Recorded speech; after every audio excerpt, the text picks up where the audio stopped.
मृत्यु एक अटल सत्य है। यह सत्य वचन एक हिंदी कविता के जरिए आपके सामने रखा गया है। जीवन जन्म और मृत्यु के बीच का एक भ्रम है, जिसे हम अनंत काल तक देखते हैं। वास्तव में वह मृत्यु तक ही सीमित है। एक राधेश्याम नामक युवक था। स्वभाव का बड़ा ही शांत एवं सुविचारों वाला व्यक्ति था।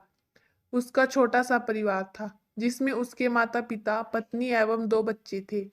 सभी से वो बेहद प्यार करता था। इसके अलावा वो श्री कृष्ण जी के भक्त थे और सभी पर दया भाव रखता था। जरूरतमंद की सेवा करता था, किसी को दुख नहीं देता था। उसके इन्हीं गुणों के कारण श्री कृष्ण उससे बहुत प्रसन्न थे और सदैव उसके साथ रहते थे।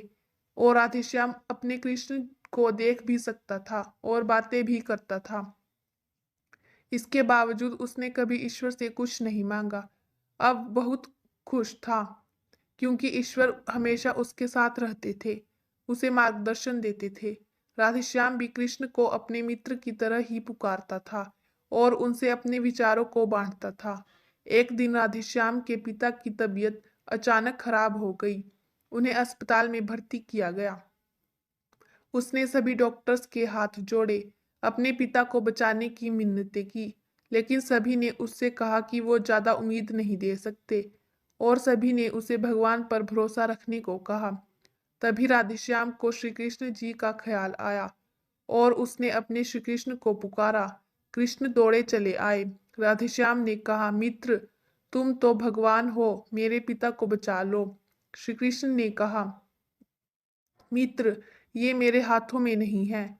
अगर मृत्यु का समय होगा तो होना तय है। इस पर राधेश्याम नाराज हो गए और श्री कृष्ण जी से लड़ने लगे। गुस्से में उन्हें कोसने लगे। भगवान ने भी उसे बहुत समझाया, पर उसने एक ना सुनी। तब भगवान श्री कृष्ण जी ने उससे कहा, मित्र, मैं तुम्हारी मदद कर सकता हूँ, लेकिन इसके लिए तुम्हें एक कार्य करना होगा। राधेश्याम ने तुरंत पूछा, कैसा कार्य? कृष्ण ने कहा, तुम्हें किसी एक घर से मुट्ठी भर ज्वार लानी होगी और ध्यान रखना होगा कि उस परिवार में किसी की भी मृत्यु न हुई हो। राधेश्याम झट से हाँ बोलकर तलाश में निकल गया। उसने कई दरवाजे खटखटाए। हर घर में ज्वार तो होती, लेकिन ऐसा कोई नहीं होता जिनके परिवार में किसी की मृत्यु न हुई हो। किसी का पिता, किसी का दादा, किसी का भाई, माँ, काकी या बहन। 2 दिन तक भटकने के बाद भी राधेश्याम को ऐसा एक भी घर नहीं मिला। तब उसे इस बात का एहसास हुआ कि मृत्यु एक अटल सत्य है। इसका सामना अभी तो सभी को करना होता है। इससे कोई नहीं भाग सकता। और वो अपने व्यवहार के लिए कृष्ण जी से क्षमा मांगता है और निर्णय लेता है, जब तक उसके पिता जीवित है उनकी सेवा करेगा। थोड़े दिनों बाद राधेश्याम के पिता स्वर्ग सिधार जाते हैं। उसे दुख तो होता है, लेकिन ईश्वर की दी उस सीख के कारण उसका मन शांत रहता है। दोस्तों, इसी प्रकार हम सभी को इस सच को स्वीकार करना चाहिए कि मृत्यु एक अटल सत्य है। उसे नकारना मूर्खता है। दुख होता है, लेकिन उसमें फंस जाना गलत है, क्योंकि केवल आप ही उस दुख से पीड़ित नहीं है, अपितु संपूर्ण मानव जाति उस दुख से रूबरू होती है। ऐसे सच को स्वीकार कर आगे बढ़ना ही जीवन है।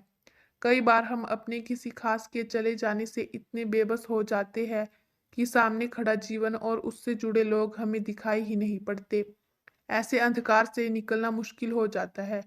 जो मनुष्य मृत्यु के सत्य को स्वीकार कर लेता है, उसका जीवन भार विहीन हो जाता है और उसे कोई कष्ट नहीं तोड़ सकता। वे जीवन के हर क्षेत्र में आगे बढ़ता जाता है।